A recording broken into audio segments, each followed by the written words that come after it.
الحمد للہ نحمده ونستعینه ونستغفره ونؤمن به ونتوکل علیہ ونعوذ باللہ من شرور انفسنا ومن سیئات اعمالنا من یهده اللہ فلا مضل له ومن یضلل فلا ہادی له ونشهد ان لا الہ الا اللہ وحدہ لا شریک له ونشهد ان سیدنا محمدا عبدہ ورسولہ ارسلہ بالہدی ودین الحق لیظہرہ علی الدین کلہ وکفی باللہ شہیدا فصلی اللہ علیہ وسلم تسلیما کثیرا کثیرا اما بعد فاعوذ باللہ من الشیطان الرجیم بسم اللہ الرحمن الرحیم یا ایھا الذین آمنوا اتقوا اللہ حق تقاتہ ولا تموتن الا وانتم مسلمون وقال عز وجل یا ایھا الذین آمنوا ان من ازواجکم واولادکم عدوا لکم فاحذروہم وان تعفوا وتصفحوا وتغفروا فإن اللہ غفور رحیم۔ محترم بزرگوں، دوستوں، عزیزوں اور بھائیوں، جیسا کہ آپ کے علم میں ہے کہ آج ہم بھائی شاہد رضا صاحب کی بیٹی کے نکاح کے لیے یہاں اکٹھے ہوئے ہیں۔ ہمارے دین میں اللہ تعالیٰ نے نکاح کو بہت آسان بنایا ہے اور بدکاری کے سب راستے بند کیے ہیں۔ نکاح کیا ہے؟ صرف دو گواہوں کی موجودگی میں ایک مرد اور ایک عورت کا ایک دوسرے کو شوہر اور بیوی کی حیثیت سے قبول کرنا۔ دو گواہ اس لیے ضروری ہیں کہ یہ قانونی معاملہ ہے، اور جو بھی قانونی معاملات ہوتے ہیں اس میں ہمیشہ گواہیاں ہوتی ہیں، خواہ وہ لین دین کے معاملات ہوں، خواہ کوئی اور معاملات ہوں، معاہدات ہوں، تو اس میں گواہیاں ہوتی ہیں۔ تو ایک بہت بڑا زندگی کا معاہدہ ہے کہ ایک شخص ایک عورت کو ایک بیوی اپنی بیوی کی حیثیت سے اور اس کی بیوی اسے اپنے شوہر کی حیثیت سے قبول کر رہی ہے، اسی کا نام نکاح ہے۔ نبی اکرم صلی اللہ علیہ وسلم کا دستور تھا، معمول تھا، آپ کی سنت تھی کہ جب بھی لوگ جمع ہوتے تھے آپ موقع و محل کے مطابق قرآن مجید کی آیات تلاوت فرما کر انہیں نصیحت فرمایا کرتے تھے، اور اس کا نام خطبہ نکاح ہے۔ نکاح خطبے کے بغیر بھی ہو جائے گا، اس کی شرط نہیں ہے نکاح خطبہ، اس کی شرط اور اس کا اصل جو ہے رکن جو ہے وہ ایجاب و قبول ہے، اور اس کی شرائط میں مہر باندھنا ہے، اور اس کو زیادہ بہتر مسجد میں منعقد کرنا ہے۔ لیکن نکاح کی اصل جو ہے، اس کا رکن جو ہے وہ ایجاب و قبول ہے۔ دونوں میں سے جس سے پہلے پوچھا جائے وہ ایجاب کہلائے گا، اور جس سے بعد میں پوچھا جائے اسے قبول کہلائے گا۔ اور ابھی مجھے شاہد رضا صاحب نے بتایا کہ انہوں نے اجازت لے لی ہے بیٹی سے دو گواہوں کی موجودگی میں، اور اب انہوں نے مجھے حکم دیا ہے، یعنی میں ان کی اجازت سے اصل میں یہ نکاح پڑھواؤں گا، یعنی آپ کے سامنے دولہا سے کہوں گا کہ میں نے فلاں بنت فلاں کا نکاح تم سے کر دیا، تم نے قبول کیا، اور اگر وہ اتنی اونچی آواز سے کہہ دے کہ میں نے قبول کیا ماضی کے صیغے میں، کہ دو افراد سن لیں، تو نکاح مکمل ہو جائے گا۔ لیکن حضور صلی اللہ علیہ وسلم کی اس سنت پر عمل کرتے ہوئے کہ خطبہ نکاح اس موقع پر واضح و نصیحت موقع و محل کے مطابق میں وہ ذمہ داری انشاءاللہ نبھانے کی کوشش کروں گا۔ باقی بات دلوں میں تو اللہ تعالیٰ ہی ڈالتا ہے، کسی واعظ کا کام، نکاح خواہ کا کام تو صرف یاد دہانی کرانا ہے کہ دین کی موٹی موٹی باتیں جو ہمیں پہلے سے معلوم ہیں وہ ان کی یاد دہانی، اسی کو نصیحت کہتے ہیں۔ نبی اکرم صلی اللہ علیہ وسلم نکاح کے موقع پر بالعموم جو آیات تلاوت فرمایا کرتے تھے ان میں اللہ تعالیٰ سے ڈرنے کا حکم تھا، اور یہ ایک بڑی عجیب بات ہے ہمارے لحاظ سے۔ ہمارے خیال کے مطابق شادی خوشی کا موقع ہے، اور یہاں پر ڈرنے ڈرانے کی باتیں جو ہیں وہ مناسب نہیں ہیں۔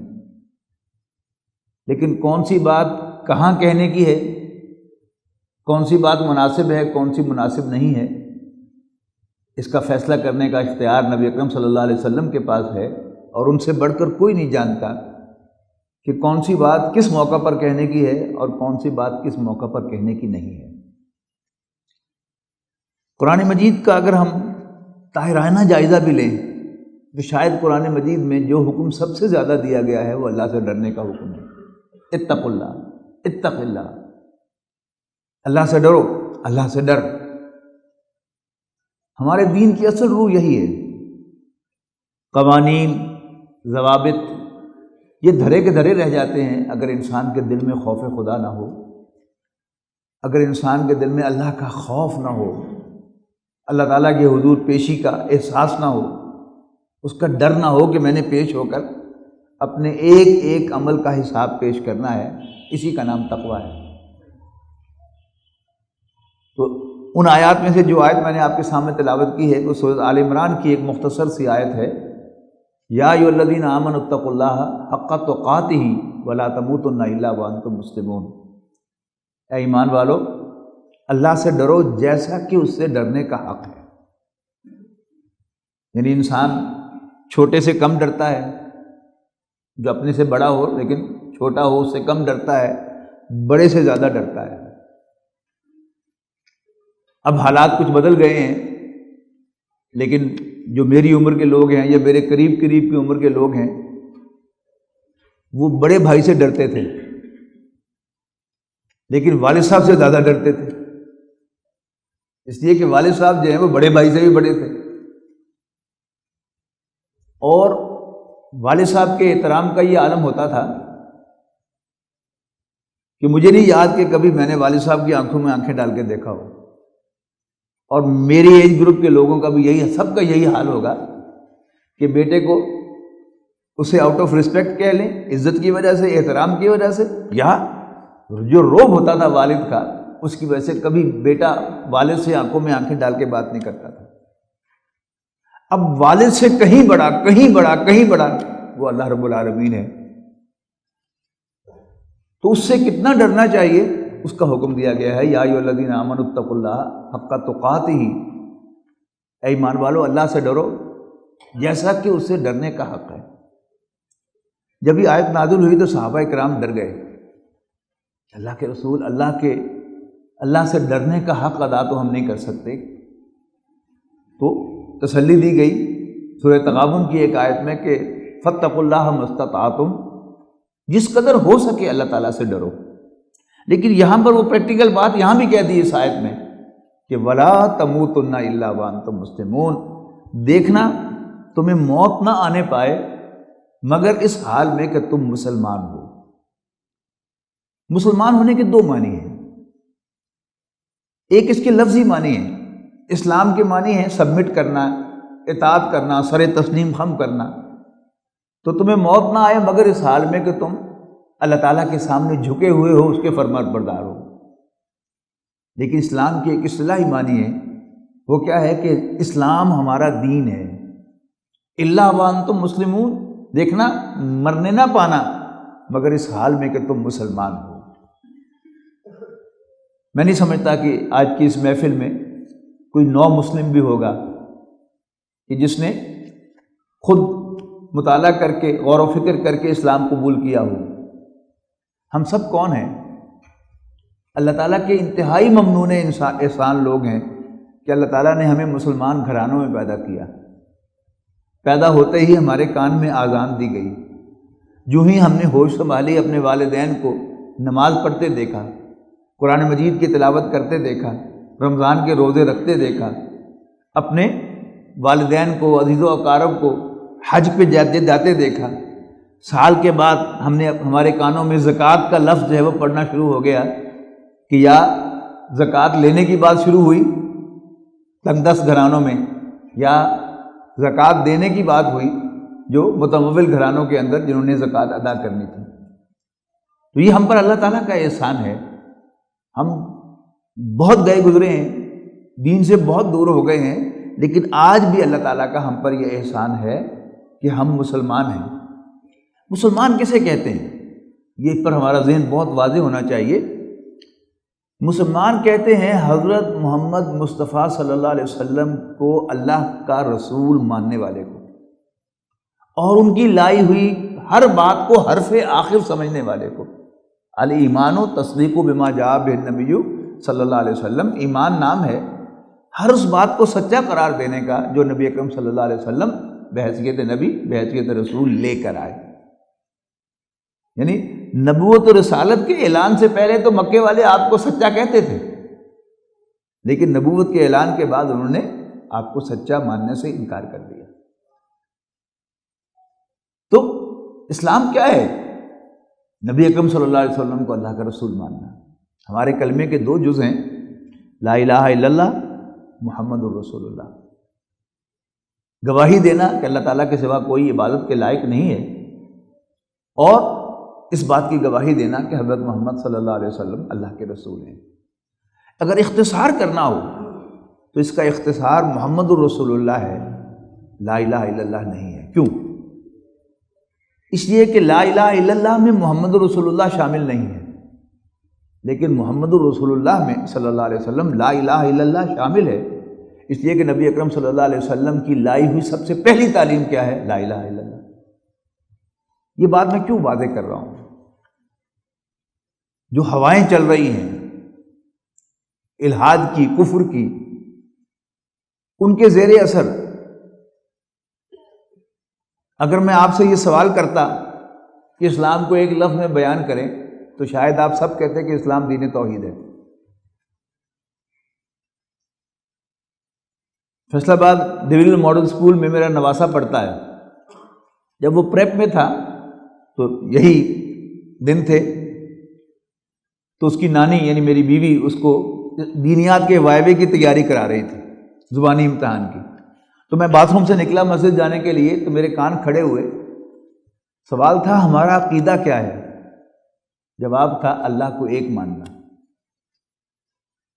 یعنی کتنی صفائی سے نبی اکرم صلی اللہ علیہ وسلم کو اپنے عقیدے میں سے نکال دیا۔ یہ ہیں شرارتیں، یہ ہیں سازشیں۔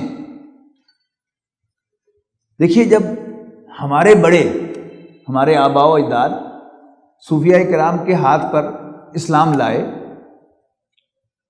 انہوں نے اسلام قبول کر لیا، تو ہندوؤں کو تشویش ہوئی، اور ہندوؤں کے بڑے سر جوڑ کے بیٹھے کہ مسئلہ کیا ہے، ایسا نہ ہو کہ کہیں ہمارا مذہب ختم ہو جائے، وجہ کیا ہے؟ تو ان کو وجہ سمجھ میں آئی کہ یہ جو ہم بتوں کو سجدہ کرتے ہیں، اسی وجہ سے لوگ ہمیں چھوڑے جا رہے ہیں۔ لہٰذا انہوں نے ہندو مت کا ایک توحیدی ورژن نکالا، اور وہ سکھ مت ہے، یاد رکھیے۔ سکھ مذہب توحیدی مذہب ہے، تو پھر کیا وہ مسلمان ہے؟ نہیں۔ کوئی شخص اس وقت تک دائرہ اسلام میں داخل نہیں ہوتا جتنا مرضی موحد ہو، جب تک وہ واضح الفاظ میں حضرت محمد مصطفیٰ صلی اللہ علیہ وسلم کو اللہ کا رسول نہیں مانتا۔ اب ہمارا دشمن کس کوشش میں ہے؟ کبھی خاکے بنا کر، کارٹون بنا کر، کبھی کوئی اور بکواس کر کے، وہ ہماری زبان سے رسول اللہ صلی اللہ علیہ وسلم کے لیے کوئی تنقید کا کلمہ سننا چاہتا ہے۔ یاد رکھیے گا، آپ مجھ پر جتنی مرضی تنقید کر لیں، آپ کا ایمان نہیں جائے گا، لیکن اگر میں نے خدا نخواستہ یا آپ میں سے کسی نے اشارتاً، کنایتاً، یہاں تک کہ وہ حضور صلی اللہ علیہ وسلم کے کسی ایکٹ پر وہ معنی خیز انداز میں مسکرا بھی دیا، اس کا ایمان ختم ہو جائے گا۔ آج مسلمان قوم کی دنیا میں کیا حیثیت ہے؟ نہ 9 میں، نہ 13 میں کوئی عزت ہے ہماری، کوئی دولت ہے ہمارے پاس، منگتے ہیں، لیکن آج بھی ایک دولت ہمارے پاس ہے، اور وہ کیا ہے؟ دولت ایمان ہے۔ تو ہم سب کا یہ فرض ہے کہ ہم اس دولت ایمان کو سنبھال کے رکھیں، اس کے لیے مارنے پہ تیار ہو جائیں، مٹنے پہ تیار ہو جائیں، لیکن یہ دولت ہاتھ سے نہ دیں۔ یہ جو وقتاً فوقتاً ڈرامے ہوتے ہیں، جیسے 2003 میں سوات میں گلے کاٹنے کے ڈرامے ہوئے، بعد میں پتہ چلا کہ وہ اسی کوئی حقیقت نہیں تھی۔ مطلب کیا تھا؟ یعنی ہمارے جو بھائی امریکہ میں رہتے ہیں، FBI 2-3 مرتبہ ان کے گھروں کا چکر لگا چکی ہے، باقاعدہ اپوائنٹمنٹ لے کے آتے ہیں، چائے وائے پیتے ہیں، گپ شپ لگاتے ہیں، کبھی ادھر کی ماری کبھی ادھر کی ماری. Oh you are from Pakistan, آپ پاکستان سے ہیں.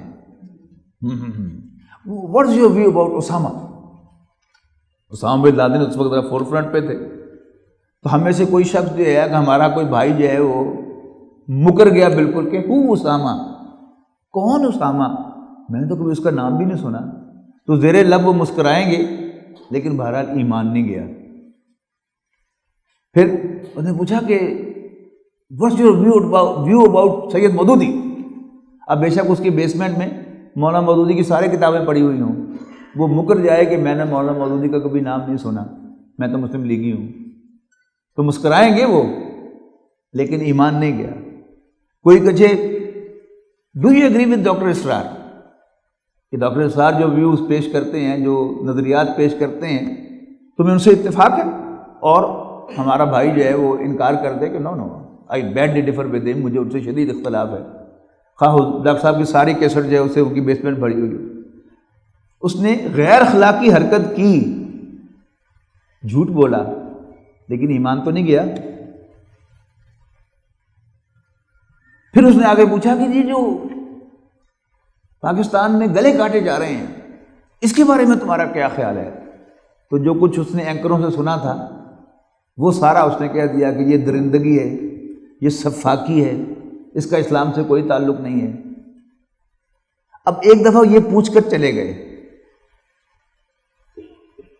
پھر وہ کوئی موقع پیدا کریں گے، ایسا ہی کوئی ڈرامہ رچائیں گے اور پھر آ کر یہ سوال کریں گے کہ یہ جو گلے کاٹے جا رہے ہیں اس کے بارے میں تمہاری کیا رائے ہے؟ اور وہ اسے سفاکی، درندگی اور ظلم قرار دے گا اور اعلانیہ کہے گا کہ اسلام سے اس سے کوئی تعلق نہیں. تو پھر وہ اگلا سوال کرے گا وہ جو مدینے میں محمد نے صلی اللہ علیہ وسلم گلے کاٹے تھے اس کے بارے میں تمہاری کیا رائے ہے؟ یعنی پہلے پوری طرح لاک کر کے وہ یہ سوال کریں گے. اور کیا کیا قوانین بنائے 9/11 کے بعد کہ کسی مسافر کو 9 گھنٹے تک ایئرپورٹ بھی ڈیٹین کیا جا سکتا ہے سوال پوچھنے کے لیے، اسے انٹیروگیشن کے لیے. اب ایک آدمی یہاں سے 30 گھنٹے سفر کر کے گیا ہے، 2 راتیں جو ہیں اس کی جاگی ہوئی ہیں، اب وہ ایئرپورٹ پر 9 گھنٹے کے لیے ڈیٹین ہو جائے تو اس کی زبان سے کچھ انٹ شنٹ نکل سکتا ہے، یہی وہ چاہتے ہیں. اب مسلمان کے لیے ایک ہی راستہ ہے. ابھی اس نے کہا تھا کہ یہ درندگی ہے اور سفاکی ہے، وہ یو ٹرن لے فوراً حضرت ابوبکر کی سنت پر عمل کرتے ہوئے کہ نہیں، انہوں نے جو کیا ٹھیک کیا، میں انہیں اللہ کا رسول مانتا ہوں اور میں ان کے ساتھ کھڑا ہوں. واحد راستہ ہے، ایمان تبھی سلامت ہوگا. اگر کوئی تنقید کر دی نبی اکرم صلی اللہ علیہ وسلم پر، اس کا مطلب ہے کہ انہیں نبی نہیں مانا. نبی نہیں مانا تو ایمان گیا. تو ایمان کی حفاظت، یا ایھا الذین آمنوا اتقوا اللہ حق تقاتہ ولا تموتن الا وانتم مسلمون. دیکھنا تمہیں موت نہ آنے پائے مگر اس حال میں کہ تم مسلمان ہو. اس کے بعد ایک آیت آپ کو میں نے سنائی ہے سورہ تغابن کی. ارشاد ہوا یا ایھا الذین آمنوا، اے ایمان والو، ان من ازواجکم و اولادکم عدوا لکم، یقیناً تمہاری بیویوں اور تمہاری اولاد میں سے کچھ تمہارے دشمن ہیں. سارے دشمن نہیں، کچھ دشمن ہیں، پہلی بات. لیکن یہ اس قسم کے دشمن نہیں ہے کہ جس سے لڑائی کی جاتی ہے، یہ ایک اور قسم کے دشمن ہے. فاحذروہم، ان سے صرف ہوشیار رہنے کی ضرورت ہے، لڑنے بھیڑنے کی ضرورت نہیں ہے. بیویاں بھی اور اولاد بھی. اس کے بعد فرمایا وَإِن تَعْفُوا وَتَصْفَحُوا وَتَغْفِرُوا، اگر تم درگزر کرو گے، چشم پوشی کرو گے اور معاف کر دو گے، فَإِنَّ اللَّهَ غَفُورٌ رَحِيمٌ، تو اللہ تعالیٰ بھی بخشنے والا مہربان ہے. ویسے تو اخلاقی اعتبار سے انسان کو، ہر شخص کو درگزر اور معافی کا معاملہ ہر ایک کے ساتھ کرنا چاہیے. کوئی مجھ پر زیادتی کرے تو مجھے معاف کرنے کو پریفر کرنا چاہیے بدلہ لینے کی بجائے. یہ تو ایک جنرل تعلیم ہے. لیکن عورتوں اور بچوں، بیویوں اور بچوں کے بارے میں جو ارشاد انسٹرکشن ہے، اس کو سمجھنا چاہیے کہ ایسا کیوں ہے. کیونکہ برخوردار آج اس نئے رشتے میں داخل ہو رہے ہیں تو مناسب معلوم ہوتا ہے کہ انہیں متعارف کرایا جائے کہ آنے والے دنوں میں اس کا خاندان ہوگا. آج اس میں ایک بیوی آ رہی ہے اس خاندان میں، کل کو بچے آئیں گے، تو پتہ ہونا چاہیے کہ یہ کون ہے. نبی اکرم صلی اللہ علیہ وسلم ایک مرتبہ عید کی نماز پڑھا کر عورتوں کی انکلوجر کے پاس سے گزرے تو آپ نے عورتوں کو خطاب کرتے ہوئے فرمایا یا معاشر النساء، عورتوں تصدقنا تصدقنا، صدقہ دیا کرو، صدقہ دیا کرو، میں تمہیں جہنم میں جلتا ہوا دیکھتا ہوں۔ تو عورتوں نے حیران ہوگا، پوچھا کہ اللہ کے رسول وہ کیوں؟ دو باتیں آپ نے فرمائی، تکثرن اللانا و تکفرن العشیرہ، تم بہت زیادہ لعن طعن کرتی ہو۔ اور ہمارا تجربہ ہے کہ جب عورت زبان کھول لے لعن طعن کرنے کے لیے، کرٹیسائز کرنے کے لیے، تو ایسا معلوم ہوتا ہے اس بیچاری کے پاس بریک ہی نہیں۔ اور دوسری بات فرمائی وَتَكْفُرْنَ الْعَشِيرَ، تم اپنے شوہروں کی ناشکری ہو۔ آپ کے 20-25 سال بڑے اچھے گزرے ہوں گھر والی کے ساتھ، اور پھر انسان ہے، انسان سے کوئی غلطی کوتاہی ہو جاتی ہے جس پر اسے غصہ آئے، تو آپ ذہناً تیار نہیں ہوں گے تو آپ کو بڑی مایوسی ہوگی۔ ذہناً تیار رہیے ایسا کوئی جملہ سننے کے لیے کہ یہ میں ہی ہوں جو اس گھر میں بیٹھی ہوں، اور کوئی ہوتی تو کب سے چھوڑ کر جا چکی ہوتی، یا اس سے بھی زہر آلود جملہ، میں نے 25 سال میں تیرے گھر میں کوئی سکھ نہیں دیکھا۔ حالانکہ آپ اسے کھلا رہے ہیں، پلا رہے ہیں، پہنا رہے ہیں، عزت دے رہے ہیں، لیکن اس کی فطرت میں اللہ تعالیٰ نے یہ دو کمزوریاں رکھی ہیں کہ جب وہ زبان کھولے تو بریک نہیں ہوتی اس کے پاس۔ ایگزیکٹلی معاملہ بچوں کا ہے، یعنی آج خاص طور پر آپ دیکھیں کہ ہم اپنے بچوں کے لیے کیا کچھ نہیں کرتے، بہترین کھلاتے ہیں، بہترین پہناتے ہیں، اپنے وسائل سے بڑھ کر ہم انہیں رہائش پرووائڈ کرتے ہیں، اچھے سے اچھے اسکول میں تعلیم دلاتے ہیں، اور کیا کچھ نہیں کرتے۔ لیکن کسی بچے سے انٹرویو کر کے پوچھ لیجئے کہ تمہارے والدین تمہارا کتنا خیال رکھتے ہیں، وہ اتنی لمبی لسٹ آپ کو دے دے گا، یہ نہیں کیا انہیں میرے لیے، یہ نہیں کیا، یہ نہیں کیا، یہ نہیں کیا، یہ نہیں کیا۔ یہ کیا ہے؟ یہ عورت اور بچے کا ناشکرا پن ہے۔ اور بچہ بھی جب بگڑ جائے تو پھر اس کو چپ کرانا یہ آسان کام نہیں ہوتا، بڑا مشکل کام ہوتا ہے، بڑے ٹیکٹ سے اس کو چپ کرانا پڑتا ہے۔ ہمارا معاملہ کیا ہے کہ ہم بچے کے بارے میں یہ سمجھتے ہیں کہ بچہ ہے، جذباتی ہے، ناسمجھ ہے، لہذا ہم اس کو الاؤنس دیتے ہیں۔ یعنی بچہ حماقت کی باتیں کرتا ہے تو ہم اس کی حماقت کی باتوں کو انجوائے کرتے ہیں۔ ایک باری پھر کو سارا گھر بیٹھا ہوا ہے، مہمان بھی آتے ہیں، اس کو بھی ہم بہت تماشا دکھاتے ہیں کہ لے جی بچہ یہ کر رہا ہے۔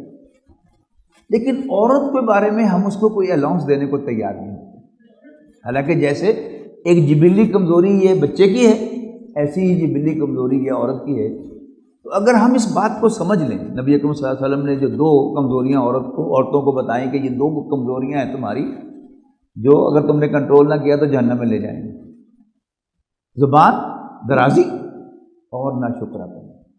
اگر ہمیں یہ سبق یاد رہے تو انشاءاللہ نہ صرف یہ کہ ہمیں غصہ نہیں آئے گا بلکہ ہماری ہنسی نکل جائے گی، اور ہمیں دل میں کہیں گے صدق رسول اللہ صلی اللہ علیہ وسلم، اللہ کے رسول نے سچ ہی فرمایا ہے۔ تو اس سبق کو یاد رکھنا کہ یہ عورت کی جبلی کمزوریاں ہیں، بچے کی جیسے کمزوریاں ہیں، عورت کی بھی کمزوریاں ہیں کہ وہ ناشکرے پن کا مظاہرہ کرتی ہے۔ اچھا، اب کیا ہے اگلا حکم دیکھیے، وَإِن تَعْفُوا، عفو کیا ہے؟ چھوڑ دینا۔ داڑھی کا جو حکم ہے نبی اکرم صلی اللہ علیہ وسلم کی زبان مبارک سے وہ کیا ہے؟ اعفوا اللحا، داڑھیوں کو چھوڑ دو، وقصوا الشوارب، مونچھوں کو تراشو۔ ہاکی کے کھیل میں فاؤل ہوتا ہے تو ریفری وسل بجاتا ہے، اور گیند خود بخود ہی دوسری ٹیم کے پاس چلا جائے تو چھوٹی سی وسل بجاتا ہے کہ جاری رکھو۔ یہ اصل میں عفو ہے کہ بچوں کو بات بات پر ٹوکنے، ڈانٹنے سے اعتراض کرنا، بس گاڑی کو چلنے دینا، دیکھ لیا اور اگنور کر دیا۔ دوسرا لفظ فرمایا وَتَصْفَحُ۔ تصفح کیا ہے؟ یہ ایک ورک ہے، اس کے یہ دو پیجز ہیں، ایک یہ پیج ہے یہ اس کو نہیں دیکھتا، اور ایک یہ پیج ہے یہ اس کو نہیں دیکھتا۔ تو یہ کیا ہے؟ چشم پوشی، ٹرن اے بلائنڈ آئی، چشم پوشی کرو، یہ بھی وہی مفہوم ہے، اگنور کرو، اسی کے لیے دوسرا لفظ ہے چشم پوشی کرو. تیسرا لفظ وتغفروا، یہ ہے ٹو forgive، معاف کر دینا، اس کا حکم دیا گیا. یعنی ایک ہی مفہوم کے تین حکم، وَإِن تَعْفُوا وَتَصْفَحُوا وَتَغْفِرُوا فَإِنَّ اللَّهَ غَفُورٌ رَحِيمٌ. تو اللہ تعالیٰ بھی بخشنے والا مہربان ہے. بعض اوقات ہم پر ایک پرفیکشنزم سوار ہو جاتی ہے. شیطان مجھے ایک دھوکے میں مبتلا کرتا ہے کہ تم بڑے پرفیکٹ آدمی ہو، لہذا ذرا سی امپرفیکشن سامنے آ جائے تو پھر مجھے غصہ آ جاتا ہے. ہم میں سے کوئی پرفیکٹ نہیں ہے. نبی اکرم صلی اللہ علیہ وسلم پر آپ پر نبوت و رسالت ختم ہوئی تو معصومیت بھی ختم ہو گئی اور پرفیکشن بھی ختم ہو گئی. ہم میں سے کوئی پرفیکٹ نہیں ہے. ہمارے بزرگ دوست ہیں نیو جرسی امریکہ میں، تو میں ایک دفعہ گیا ہوا تھا نیو یارک، میں نے ان کو فون کیا، وہ گھر پہ نہیں ملے. میں نے بتایا کہ جی میں عبدالسمی بول رہا ہوں، تو آئیں بھائی صاحب، تو ان سے کہیں مجھے فون کر لیں، میں فلاں جگہ پہ ہوں. میں نے کہا بھائی صاحب میرا بھی ایک کام کریں. میں نے کہا یہ فرمائیے. ان کے آپ کے بھائی ڈانٹتے بہت. میں نے کہا جی اچھا میں بات کروں گا. تو میں نے ان سے بات کی، وہ کہنے لگے جی میں اصل میں پرفیکشنسٹ ہوں، کام پرفیکٹ نہ ہو تو مجھے اس پر غصہ آتا ہے. یہ بڑی غلط فہمی ہے. اگر ہم پرفیکٹ ہیں تو پھر اللہ سے مغفرت کی دعا کیوں مانگتے ہیں؟ کوئی کمی ہے نا جس کے لیے ہم دعا مانگتے ہیں. تو اللہ تعالیٰ سے ہم اپنی مغفرت کی دعا مانگ رہے ہیں، تو کیا ہم اپنے چھوٹوں کو، اپنے جونیئرز کو معاف کرنے کے لیے تیار نہیں ہیں؟ یہ شادی دو خاندانوں کے درمیان ہوتی ہے، کوئی کہاں کا رہنے والا، کوئی کہاں کا رہنے والا، کوئی کسی ماحول کا پلا بڑا، کوئی کسی ماحول کا پڑا بڑا. شادی چلتی ہے ٹالرنس سے، ایک دوسرے کو ٹالریٹ کرنا. میری کچھ کمزوریاں ہیں، میری بیوی اگر میری ان کمزوریوں کو نظر انداز کرے گی تو انشاءاللہ گاڑی چلے گی. اس کی کچھ کمزوریاں ہیں، میں نظر انداز کروں گا تو گاڑی چلے گی. اور اگر ہم چھوٹی چھوٹی خامیوں کا نوٹس لیں گے تو پھر گاڑی نہیں چل سکتی. اللہ تعالیٰ نے مرد کو گھر کا ذمہ دار بنایا ہے، قوام بنایا ہے. جو ہی وہ گھر میں آئے اہل خانہ کو خوشی ہونی چاہیے، بیوی کو خوشی ہونی چاہیے کہ اس کے سر کا تاج آ گیا، اس کا سر تاج آ گیا. بچوں کو خوشی آنی چاہیے کہ ان کے سر کا سایہ آ گیا، ان کا باپ آ گیا. اگر ٹوکا ٹاکی، نوک ٹوک اس کی کثرت ہوگی تو پھر ہمارے جانے سے ہماری بیویاں اور ہمارے بچے خوش نہیں ہوں گے. ایسا ہو سکتا ہے کہ وہ ہمارے روب کی وجہ سے کہیں دبک کر کمروں میں جا کے گھس جائیں اور دعا کرنی شروع کر دیں کہ جل تو جلال تو آئی بلا ٹال تو، لیکن کبھی آپ کے جانے سے ان کو راحت نہیں ہوگی. نبی اکرم صلی اللہ علیہ وسلم نے ارشاد فرمایا کہ خیرکم خیرکم الی نسائکم، تم میں سے بہترین لوگ وہ ہیں جو اپنی بیویوں کے حق میں اچھے ہیں. وانا خیرکم لاہلی، اور میں اپنے گھر والوں کے لیے تم میں سے سب سے زیادہ بہتر ہوں. تو گھر تو آسان چیز نہیں ہے. اس کے لیے انسان کو ایک محنت کے ساتھ گھر بنانا پڑتا ہے، ایک دوسرے کو ٹالریٹ کرنا پڑتا ہے، ایک دوسرے کی کمزوریاں دبانی پڑتی ہیں، اگنور کرنی پڑتی ہیں، تب گھر چلتا ہے. اور پھر گھر سکون کا ذریعہ بنتا ہے. ورنہ آپ گھر جائیں گے آپ کو سکون بھی نہیں ملے گا. آپ کے جانے سے آپ کے گھر والوں کو سکون نہیں ملے گا، کوفت ہوگی. اس کا حل کیا ہے کہ ایک دوسرے کو ٹالریٹ کیا جائے. نبی اکرم صلی اللہ علیہ وسلم ہمارے ہادی اور رہنما تھے، انہوں نے ہمیں ہر بات بتائی ہے. یعنی جیسے مرد کے لیے اللہ تعالیٰ نے ہمیں یہ انسٹرکشن دی ہیں تین، وَإِن تَعْفُوا وَتَصْفَحُوا وَتَغْفِرُوا فَإِنَّ اللَّهَ غَفُورٌ رَحِيمٌ. تو نبی اکرم صلی اللہ علیہ وسلم پر قربان جائیے، انہوں نے عورت کو بھی نصیحتیں کی. ایک مرتبہ نبی اکرم صلی اللہ علیہ وسلم نے فرمایا کہ من علامات المرأۃ الصالحۃ ثلاث، نیک عورت کی تین نشانیاں ہیں. نمبر ایک، اذا نظر علیہا زوجہا ضحکت وسرت ہو، کہ جب کہ اس کے شوہر کی اس پر نظر پڑے تو وہ مسکرا کر اس کو خوش کرے. اب وہی یعنی عورت کا بچوں والی حرکت کہ ایک عورت جو ہے وہ بڑی ہر ایک سے بڑی چیئرفلی ملے گی، بڑی اچھی طرح اخلاق کے ساتھ پیش آئے گی، پورا خاندان تعریف کرے گا کہ جی وہ بڑے بااخلاق عورت ہے. لیکن اللہ کی بندی اپنے شوہر کو کاٹنے کو دوڑے گی، یہ کیا نکلے گا؟ وہ شوہر جو دفتر سے آ رہا ہے، وہاں اس کے دفتر کے ساتھ جو کام کرنے والی عورتیں ہیں وہ اس سے چیرفلی مل رہی تھی، ہنستی مسکراتی اس سے گفتگو کر رہی تھی، اور اس کی اپنی بیوی جب اسے کاٹنے کو دوڑے گی تو اس کا نتیجہ بڑا آبویس ہے۔ خاص طور پر جب وہ آئے، گھر میں داخل ہو تو اس کو ویلکم اسمائل دینا۔ زمین و آسمان کا فرق پڑے گا اس سے، اور کچھ نہ کرے عورت، صرف جب اس کے شوہر کی اس پر نظر پڑے اس کو اسمائل پاس کر دے، اسے خوش کر دے، اور پھر جو حکم وہ دے وہ مانے، اور جب اس کے پاس موجود نہ ہو، حافظت ہو، اس کی امانت کی حفاظت کرے۔ اور یہ ہمارے دین کا محاورہ ہے۔ ہمارے دین میں جو پردے کی باتیں ہیں وہ اشاروں میں کی جاتی ہیں۔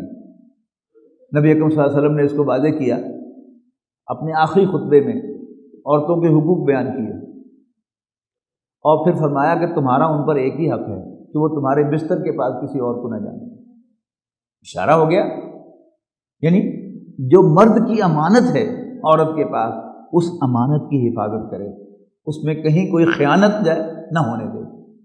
یعنی یوں سمجھیے کہ اسمائل پاس کرنا یہ بھی مرد کا حق ہے، اس کے شوہر کا حق ہے اس پر، کسی اور کو وہ اسمائل پاس نہ کرے، اپنے شوہر کو اسمائل پاس کرے، تو گھر جنت بنے گا۔ میں آج آپ کو گارنٹی دیتا ہوں، لکھ کر دیتا ہوں کہ آپ اپنے گھروں میں تعفو، تصفحو و تغفروا کی روش اپنائیں، اور ہماری بہنیں جو اوپر سن رہی ہیں وہ اپنے گھروں میں صرف ایک کام کرنا شروع کر دیں۔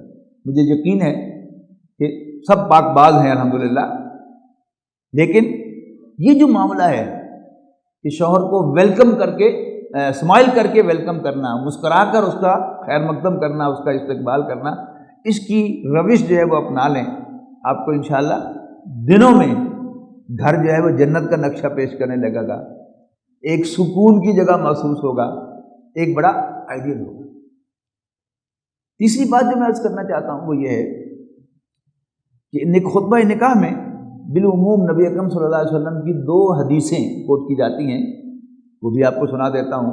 ایک حدیث ہے النکاح من سنتی، نکاح کرنا میرا طریقہ ہے، اور ایک دوسری حدیث ہے ومن رغب عن سنتی فلیس منی، جسے میری سنت، میرا طریقہ پسند نہ ہو، میرا رہن سہن پسند نہ ہو، میرا طرز زندگی پسند نہ ہو، فلیس منی، وہ مجھ سے نہیں ہے، اس کا مجھ سے کوئی تعلق نہیں ہے۔ لیکن غور کرنے کی بات ہے، کیا رسول اللہ صلی اللہ علیہ وسلم کی حیات طیبہ میں صرف نکاح ہی ایک سنت ہے؟ نبی اکرم صلی اللہ علیہ وسلم تو پوری زندگی ہمارے لیے مشعل راہ ہے۔ آپ کی سیرت کا مطالعہ کریں تو آپ کی پوری زندگی جو ہے اس کا ایک نقشہ ہمارے سامنے آتا ہے کہ نبی اکرم صلی اللہ علیہ وسلم نے وحی سے پہلے اپنے آپ کو سچا اور دیانتدار منوایا، اور پھر وحی آنے کے بعد آپ کے سامنے ایک ہی ٹارگٹ تھا کہ یہ جو ذمہ داری مجھے سونپی گئی ہے، اللہ تعالیٰ نے جو مجھے ذمہ داری سونپی ہے، اس کو ادا کرنے کے لیے میں نے اپنا سب کچھ لگانا ہے، اور آپ نے لگا دیا۔ اور تاریخ انسانی میں ایک ہی مرتبہ اتنی بڑی تبدیلی آئی، اور بڑے ریکارڈ وقت میں آئی، 21 قمری سالوں کے اندر مکہ فتح ہو گیا۔ سیرت کو پڑھیں کہ آپ کی ساری جد و جہد گول اورینٹڈ تھی، کہ رسول اللہ صلی اللہ علیہ وسلم کی پوری زندگی ہمارے لیے مشعل راہ ہے، اور وہ پوری زندگی حضور صلی اللہ علیہ وسلم کی سنت ہے، اور اس پوری زندگی کا اتباع جو ہے ہم پر ضروری ہے۔ اسی میں دوسرا نقطہ یہ ہے کہ نکاح رسول اللہ صلی اللہ علیہ وسلم کی سنت ہے، تو کیا نکاح کرنے کا طریقہ بھی حضور صلی اللہ علیہ وسلم کی سنت ہے یا نہیں؟ یہ بڑی قابل غور بات ہے کہ کیا نکاح میں سنت صرف یہ ایک ایجاب و قبول ہے، یا احادیث کی کتابوں میں ہمیں اور بھی کچھ ملتا ہے؟ جو میں نے ابتدا میں عرض کیا تھا نا کہ اسلام میں نکاح کو آسان بنایا گیا ہے۔ 2 ہی چیزیں ہیں جن کا احادیث کے اندر اور سیرت کے اندر ذکر ملتا ہے، ایک نکاح اور ایک ولیمہ۔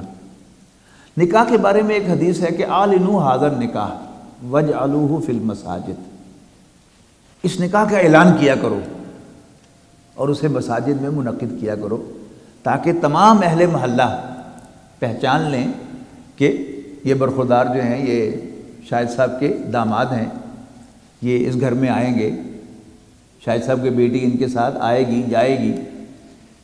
کسی محلے کے کسی شخص کو یہ محسوس نہ ہو کہ یہ کون آدمی ہے، سب اہل محلہ اس کو پہچان لیں کہ یہ شاہد صاحب کا داماد ہے۔ یہ ہے اعلان کرنے کا مقصد۔ اور جب مسجد میں منعقد ہوگا تو یہ انڈرسٹوڈ ہے کہ تمام مسلمان مسجد میں نماز پڑھنے کے لیے آئیں گے، تو وہ سب کے سب اس کو پہچان لیں گے۔ یہ اس کا بنیادی مقصد ہے۔ دوسری بات، اس کے علاوہ دوسری چیز جس کا ذکر ہے وہ ولیمہ ہے۔ ولیمہ کیا ہے؟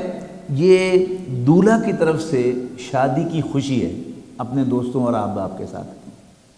نبی اکرم صلی اللہ علیہ وسلم نے فرمایا کہ جب تم میں سے کوئی نکاح کرے تو وہ اپنے دوستوں کو بلا کر انہیں کھانا کھلائے۔ پھر فرمایا کہ اگر اس کے پاس کھانا کھلانے کی مقدرت نہ ہو تو وہ دوستوں کو بلا کر ایک ایک کھجور کھلا کر رخصت کر دے، یہ بھی اس کی طرف سے ولیمہ ہو جائے۔ اور آگے سنیے، اگر تمہارا کوئی بھائی شادی کرے اور وہ ولیمہ کھلانے کی طاقت نہ رکھتا ہو تو تم سب اپنا کھانا لے کر اس کے گھر چلے جاؤ اور مل کے بیٹھ کے کھانا کھا لو، یہ اس کی طرف سے ولیمہ ہو جائے گا۔ ہے نا آسانی دین میں؟ رہی لڑکی والوں کے ہاں دعوت طعام، ایک ہے کہ اہل خاندان جو ہیں، عزیز و اقارب جو قریبی ہیں، وہ 2-3 دن آ کے قیام کریں گے، وہ ناشتہ بھی کریں گے، دوپہر کا کھانا بھی کھائیں گے، رات کے کھانے بھی کھائیں گے۔ ایک ہے ان جنرل کوئی دعوت کا اہتمام کرنا، جیسے دولہا دعوت کا اہتمام کرتا ہے، اس کا کوئی ذکر احادیث کی کتابوں میں نہیں ہے۔ اور ہے بھی لاجیکل کہ ہم شادی کے ساتھ ایک لفظ استعمال کیا کرتے تھے، شادی خانہ آبادی۔ یہ خانہ آبادی کہاں ہوتی ہے؟ یہ دلہن کے گھر نہیں ہوتی، وہاں سے تو ایک گھر کا ایک فرد جو ہے وہ نکل جاتا ہے اس گھر سے۔ یہ خانہ آبادی دولہا کی طرف ہوتی ہے۔ تو اصل میں دولہا سیلیبریٹ کرتا ہے اس کو، باقی دلہن کے والدین تو پہلے ہی اس کے گھر والے جو ہیں وہ غمزدہ ہوتے ہیں، 100 خطرات دل میں لیے ہوئے۔ اگرچہ یہ خوشی ہوتی ہے کہ ذمہ داری ادا ہو گئی، لیکن نباہ ہوگا کہ نہیں ہوگا، کیسے بیتے گی، ہماری بچی خوش رہے گی یا کسی عذاب میں مبتلا ہو جائے گی، یہ سارے خطرات ہوتے ہیں۔ لہذا سیلیبریشن جو ہے وہ وہاں پر ہے، دولہا کے گھر ہے، وہ ولیمہ ہے۔ اور نبی اکرم صلی اللہ علیہ وسلم نے اس کو کتنا آسان بنا دیا۔ تو اگرچہ شاہد صاحب نے بتایا کہ نماز 7:55 پر ہے، لیکن بہرحال میں جس حساب سے چل رہا تھا تو ساری گفتگو مکمل ہو گئی ہے، اب زائد وقت لینا جو ہے آپ کا وہ مناسب نہیں ہے۔ تب میں اصل نکاح کی طرف آتا ہوں۔ طیب اقبال والظفر اقبال،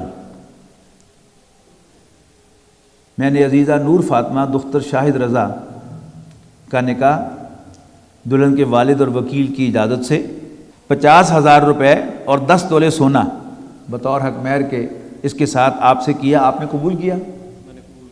آپ نے سن لیا؟ نکاح مکمل ہو گیا۔ اب دعا کریں۔ الحمدللہ رب العالمین والعاقبۃ للمتقین والصلاۃ والسلام علی رسول الکریم۔ ربنا اغفر لنا ذنوبنا وکفر عنا سیئاتنا وتوفنا مع الابرار۔ اللہم انا نسألک الہدی والتقی والعفاف والغنی۔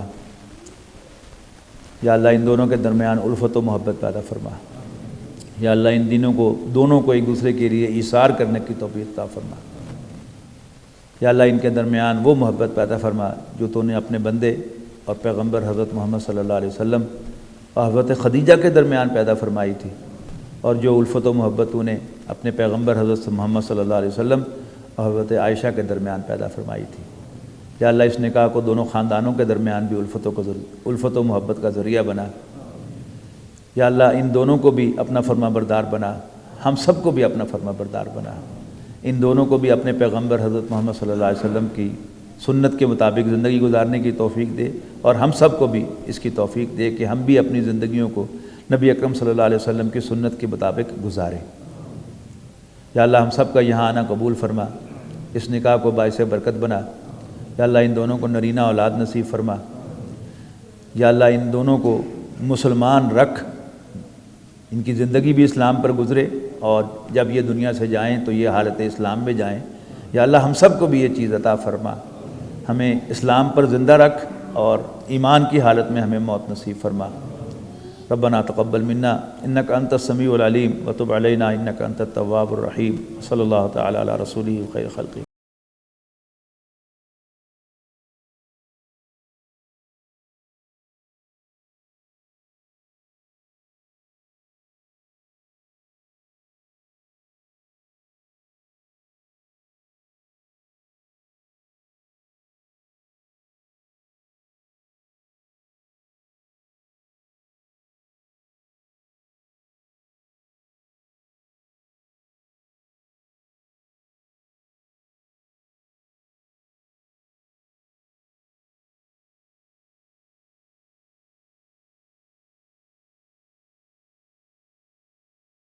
ہے